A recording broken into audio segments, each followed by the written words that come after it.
Karena di kayu salib, hidupmu ditukar dengan Yesus. Harusnya yang mati di kayu salib, itu adalah hidupmu, hidupku. Tapi Yesus yang gantikan kita.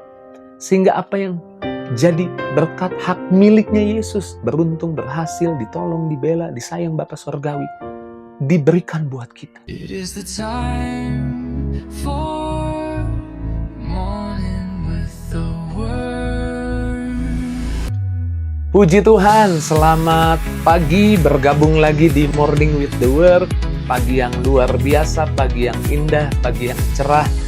Pagi di mana kita akan lihat berkat Tuhan, kebaikan Tuhan, mujizat Tuhan. Karena kita adalah orang yang diberkati Tuhan, orang yang dibela Tuhan, orang yang ditolong Tuhan, orang yang disayang oleh Tuhan. Nah, itulah yang Tuhan mau ada di pikiran kita, di hati kita. Tuhan mau kita memandang diri kita sebagai orang yang dibela Tuhan, disayang, diberkati oleh Tuhan. Seringkali banyak orang Kristen kehilangan, banyak orang percaya kehilangan berkat Tuhan yang Tuhan sudah berikan, sudah sediakan. Bukan karena ada yang ambil berkat itu, curi berkat itu. Atau bukan karena ada tantangannya terlalu besar, masalahnya terlalu besar. Tapi seringkali mereka punya cara pandang yang salah tentang diri mereka. Mereka melihat diri mereka orang yang gak beruntung. Mereka melihat diri mereka orang yang kalah. Orang yang tersakiti, orang yang rugi. Dan pagi hari ini kita mau detox pikiran kita. Kita mau bersihkan pikiran kita dari pikiran-pikiran yang salah. Karena Tuhan mau kita berpikir tentang diri kita yang benar. Tuhan mau kita memandang diri kita sebagai orang yang diberkati Tuhan. Orang yang ditolong oleh Tuhan. Orang yang disembuhkan Tuhan. Orang yang dibela oleh Tuhan. Orang yang dikasih keberuntungan, kemudahan, kemurahan oleh Tuhan. Orang yang selalu disertai Tuhan. Belajar dari kisah di mana bangsa Israel masuk ke tanah Kanaan. Sebelum mereka masuk ke tanah Kanaan, Musa mengutus 12 pengintai, masing-masing dari satu suku. 12-12-nya ketika pulang kasih pendapat yang sama, yaitu tanah itu tanah yang baik seperti Tuhan janjikan. Di sana ada rumah-rumah yang Tuhan bilang berisi barang baik yang tidak kita isi di Ulangan 6 ayat 10-11. Dan kita akan dibawa masuk ke situ sama Tuhan. Di sana ada pohon-pohon yang gak kita tanam, udah berbuah, buahnya besar-besar. Dan kita akan menikmati buahnya. Ada sumur-sumur yang gak kita gali, digali oleh penduduk asli di sana, dan kita akan masuk, kita akan minum airnya. Itu pendapat mereka. Tapi ada 10 orang yang gagal, kita tahu, gagal masuk ke tanah Kanaan. Karena mereka memandang yang lain, dan mereka memandang salah tentang diri mereka. Kalau kita baca di dalam Bilangan 13, ayat 33 dikatakan seperti ini. Juga kami lihat di sana orang raksasa. Tuhan gak suruh mereka menyampaikan mereka lihat raksasa. Tuhan suruh mereka menyampaikan apakah yang Tuhan bilang itu. Ada tanah yang baik, ada rumah berisi barang baik, ada hal-hal baik di tanah itu yang mereka harus sampaikan kepada bangsa Israel. Tapi mereka menyampaikan di sana ada raksasa, di sana ada tantangan, di sana ada tembok Yeriko, di sana ada sungai Yordan yang kita harus seberangi dulu dan airnya nggak mudah untuk diseberangi. Mereka menyampaikan apa yang mereka nggak disuruh lihat sama Tuhan. Saya ulang ya, Bilangan 13 ayat 33. Juga kami lihat di sana orang-orang raksasa, orang enak yang berasal dari orang raksasa. Dan kami lihat diri kami seperti belalang. Siapa yang bilang mereka seperti belalang? Mereka melihat diri mereka seperti belalang. Demikian juga mereka, maksudnya raksasa itu terhadap kami. Memang mereka ngobrol sama raksasa itu? Enggak. Tapi inilah yang sering kali terjadi. Kita punya cara pandang yang salah tentang diri kita, menyebabkan orang lain memandang setuju seperti apa yang kita pandang tentang diri kita. Kita sering kali memandang rendah diri kita. No wonder, tidak heran orang-orang merendahkan kita. Karena kita juga memandang diri kita rendah. Kita memandang bahwa diri kita nggak beruntung. Kita orang yang suka dimarah-marahin sama bos. Demikian bos marah-marah sama kamu. Karena kamu memang memandang dirimu seperti itu. Kita seringkali punya cara pandang yang salah terhadap diri kita. Itu yang membuat kita punya iman yang salah. Iman yang salah menuntun kita kehilangan berkat yang Tuhan sudah siapkan. Berkat yang bukan kita merebut berkat itu udah disiapkan, kita tinggal ambil.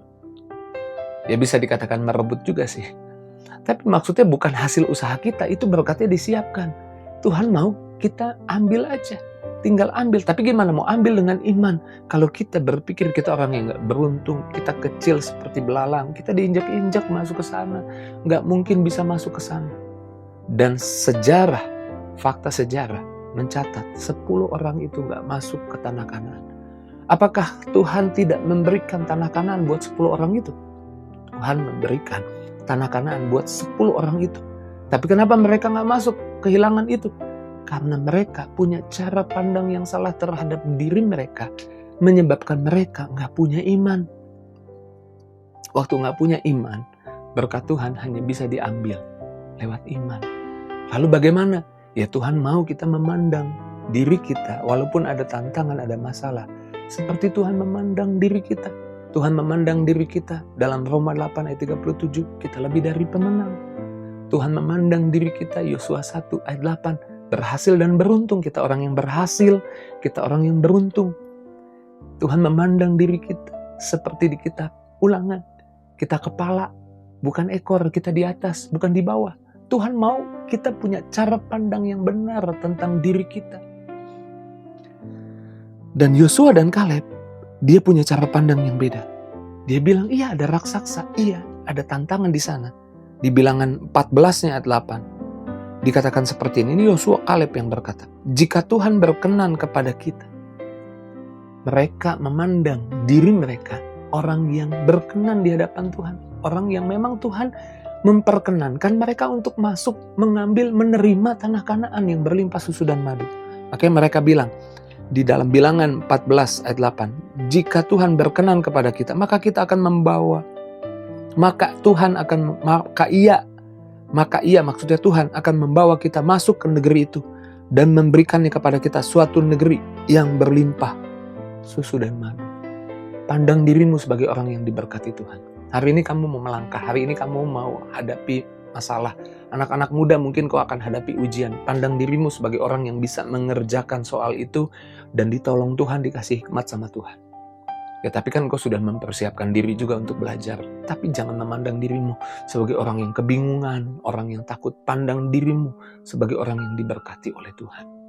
Pandang dirimu sebagai orang yang sudah dilepaskan dari kutuk karena Tuhan mengasihi. Dari ketidakberuntungan, dari kemalangan, dari kesialan, karena Tuhan mengasihi. Saya jadi teringat di dalam kitab Ulangan 23 ayat 5 dikatakan seperti ini, tetapi Tuhan Allahmu tidak mau mendengarkan Bileam. Bileam ingin ada kutuk terhadap orang Israel, gambaran bahwa si jahat ingin ada ketidakberuntungan atas hidup kita. Tapi Tuhan gak mau dengarkan perkataan si jahat. Dan Tuhan Allahmu mengubah kutuk menjadi berkat bagimu sebab Tuhan Allahmu mengasihi engkau. Tuhan Allahmu mengubah sial jadi beruntung karena Tuhan Allahmu mengasihimu. Tuhan Allahmu mengubah tantangan jadi kesempatan untuk bertumbuh karena Tuhan Allahmu mengasihimu.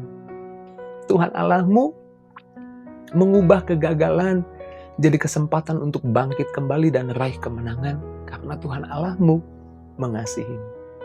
Pagi ini yang Tuhan taruh di hati saya, mengingatkan jemaat Tuhan, mengingatkan umat Tuhan, mengingatkan setiap kita yang menyaksikan Morning with the Word. Jangan pandang dirimu sebagai orang yang gagal, orang yang gak beruntung, orang yang sial. Karena Ayub berkata, apa yang aku takutkan itu yang menimpa aku. Kalau kamu memandang yang salah terhadap dirimu, kamu jadi ketakutan yang ada. Waktu ketakutan, hal-hal yang buruk jadi ketakutan seringkali seperti magnet mendatangkan hal-hal buruk di hidup kita. Tapi iman mendatangkan hal baik di hidup kita. Pandang dirimu sebagai orang yang beruntung. Pandang dirimu sebagai orang yang diberkati Tuhan. Orang yang ditolong Tuhan. orang yang disayang Tuhan, orang yang berhak menerima kebaikan Tuhan. Karena di kayu salib, hidupmu ditukar dengan Yesus. Harusnya yang mati di kayu salib, itu adalah hidupmu, hidupku. Tapi Yesus yang gantikan kita.